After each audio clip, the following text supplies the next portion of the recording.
சோஃபாவில் அப்படியே உட்காந்துக்கிட்டே இருந்தேன். திடீர்னு ஒரு இருமல் வந்தது. எப்படி அவ்வளோதான். அந்த ஒரு கணம் எங்க வீட்டில் இருக்கிற மனைவியே தெரியல, பிள்ளையே தெரியல, அந்த இடம் தெரியல.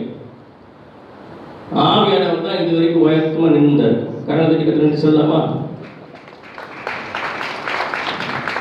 இன்னும் நிறைய பேர் புரியலன்னு நினைக்கிறேன். அல்லேலூயா. பூமியில மறைச்சாச்சு. ஆனா பூமியில இருக்கிற மனைவியும் தெரியல, பிள்ளையும் தெரியல, அந்த வீடு தெரியல. அப்படி கண்ட போன உடனே ஆவியானவர் நிற்கிறார். சுற்றில பார்த்தீங்கன்னா இது போல பல்புல பல பல்பு சுத்தி இருந்தா எவ்வளவு வெளிச்சம் இருக்கும் வெள்ளையா, பயங்கரமான ஒரு வெளிச்சம். அந்த வெளிச்சத்துல நான் எங்கேயோ போறேன். ஆண்டவர் சொல்ற பிடிச்சி நிப்பாட்டுறாரு. உயிர் வந்திருக்குது. அல்லேலூயா. இல்லைன்னா இன்னைக்கு நாங்க பிரசங்கம் பண்ண வந்திருக்க மாட்டோம். அந்த இமை பொழுது, அந்த மரணம் வந்து அந்த இமை பொழுது நம்ம எங்கே போகிறோம்?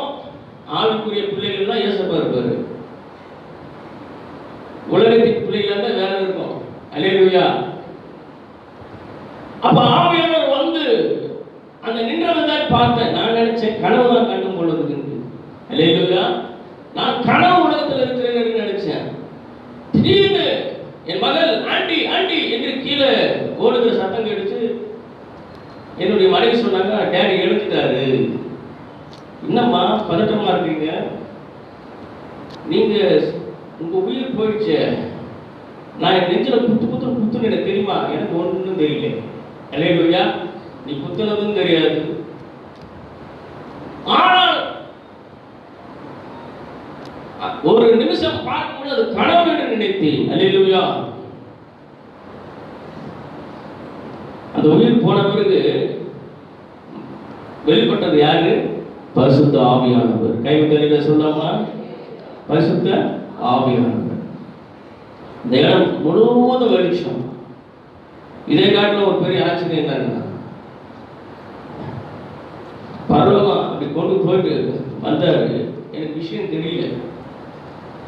ஒரு வாரம் கழித்து நான் பார்க்கிறேன், எவ்வளோ அற்புதங்களை கர்த்தர் செய்திருக்கிறார் என்னுடைய வாழ்க்கையில. எத்தனையோ ஊழியர்களை கர்த்தர் எடுத்து பயன்படுத்தியிருக்கிறார். ஆனாலும் அனுபவம், முதல்ல இயேசுவை தெரிந்து கொள்ளும் பொழுது ஒரு அனுபவம், இரண்டாவது ஒரு அனுபவத்தை கர்த்தர் கொடுத்தார்.